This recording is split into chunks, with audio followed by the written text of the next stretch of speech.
The white shirt of Real Madrid. It is without a doubt the absolute heaviest piece of fabric in world football. It represents a club built entirely on historical greatness. But that greatness, it comes with an unimaginable, almost suffocating weight. So in today's Explainer, we're analyzing the fascinating and honestly often turbulent internal dynamics of one of the greatest sporting institutions on the planet. Because at Real Madrid, winning just isn't enough. Absolute, unquestionable dominance is required every single time they step on the pitch. And when a club demands perfection on that level, the pressure can either create diamonds or it can completely shatter the foundation of the team. Let's explore the intense pressures, the massive egos, and the incredibly delicate balance of the Real Madrid dressing room. Okay, let's dive into this, because this right here is the ultimate challenge for any manager operating at an elite level. I mean, how do you take a room completely packed with superstars?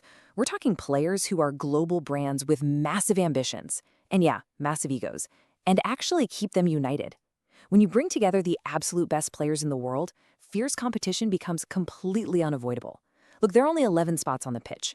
Every single minute of playing time has to be earned under the brightest lights imaginable. So sometimes the biggest challenge a team like this faces isn't even the opponent waiting for them on the weekend. It's the intense, hyper-competitive atmosphere happening inside their very own dressing room every single day of the week. Section 1, the weight of expectations. Section 2, a divided dressing room. Right now, there is a lot of smoke billowing out of the Spanish capital. And if we look closely at the patterns of these reports, a distinct fracture really seems to be forming. On one side, you've got the newer superstars, the headline makers, the showbiz guys, if you will, like Vinicius Jr., Jude Bellingham, and Kylian Mbappe. And they are reportedly staunchly gawking manager Alvarado Arbeloa. But then, on the exact opposite side, you have a deeply frustrated veteran contingent. Take a club legend like Dani Carvajal, for instance.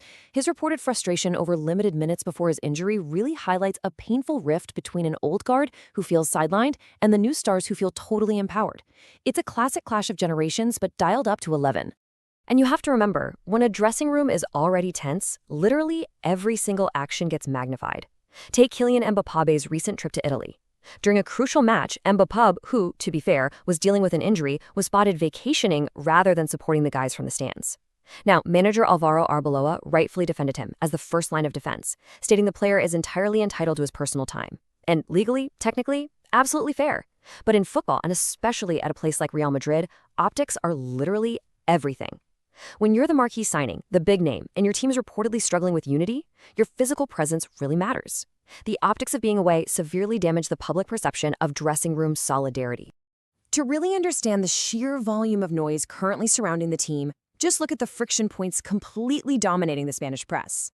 You have media narratives about Alvaro Carreras being benched due to bad behavior and disagreements. You've got Marco Asensio allegedly demanding answers for his drop status. You've even got veteran players reportedly upset over academy call-ups like Thiago Pita's bypassing them entirely. And there are even rumors of physical altercations involving Antonio Rudiger hitting the front pages. Now, whether every single detail here is 100% true or not almost doesn't matter. The sheer volume of these reports indicates a highly stressed, incredibly fragile environment where every single action is being ruthlessly scrutinized. Section 3, the leadership vacuum. So the crucial point is, we really need to shift our focus from just the individual player egos to a massive structural issue that's making everything worse. How did it get to this level of friction? Well, it comes down to a profound leadership vacuum. Just walk through this staggering timeline of what we're calling the captain exodus. For 5 consecutive years, the designated leader of the dressing room, from Sergio Ramos all the way to Nacho, has packed their bags at the end of the season. And with Luka Modric and Dani Carvajal expected to leave next in 2025, this rapid turnover completely destroys the natural order of leadership. The club has this really rigid adherence to a seniority rule for the captain's armband, and honestly, it's prevented a long-term anchor from stabilizing the squad year over year. The steady hands keep disappearing. And this structural failure leads perfectly to a quote that brilliantly summarizes the conceptual problem currently plaguing the team. Madrid doesn't just lack leaders, it lacks followers. Everyone wants to be the centerpiece. This is profound, right? Because true leadership is about executing a vision and bringing others along with you. But when you have 10 world-class players and each of them wants to impose their own specific will and agenda onto the match, you don't have a team. You just have 10 individuals fighting for the spotlight. A real team needs players who are actually willing to play second fiddle, to do the quiet, unglamorous work that doesn't make the highlight reel. Section 4, tactics, effort, and egos. So how does all this off-pitch drama actually impact the football we see on the pitch? Well, the coaching staff is very, very aware of the disconnect. Alvaro Arbeloa delivered a really hard-hitting quote recently. He said, Real Madrid was not built by players who go on the pitch wearing a tuxedo.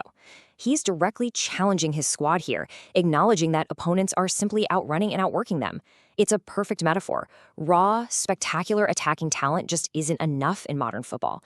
You cannot just stand around waiting for the ball to arrive at your feet. You absolutely have to do the defensive dirty work. And this brilliantly illustrates a common misconception about who is actually putting in that work. Vinicius Jr. often gets criticized for his off-the-ball effort, right? People say he doesn't track back. But let's actually look at the data for wingers across Europe's top leagues this season. Bukayo Saka and Michael Olise are elite, taking the top 2 spots for presses per 90 minutes.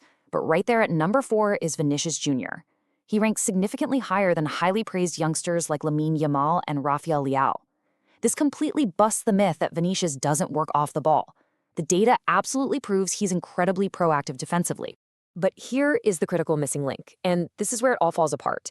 Individual effort, even from an incredible talent like Vinicius, is totally useless if it's not part of a unified front.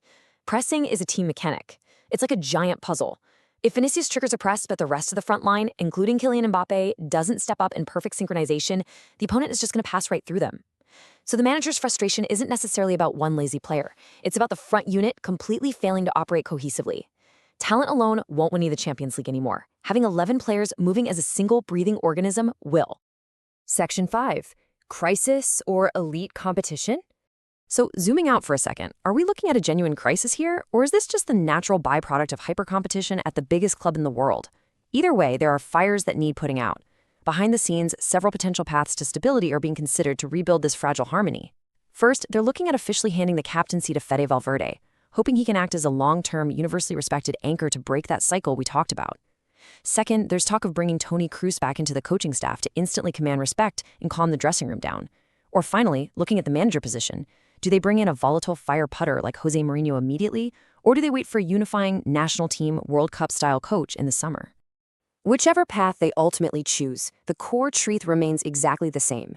At Real Madrid, harmony is earned. It is not guaranteed. It is absolutely not an automatic right just because you signed a massive contract or because you get to wear a famous badge.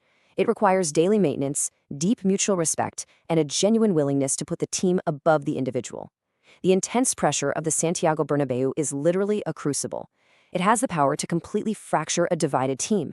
But, historically, as we've seen time and time again, it also has the power to forge them into unstoppable champions, if and only if they can find a common cause.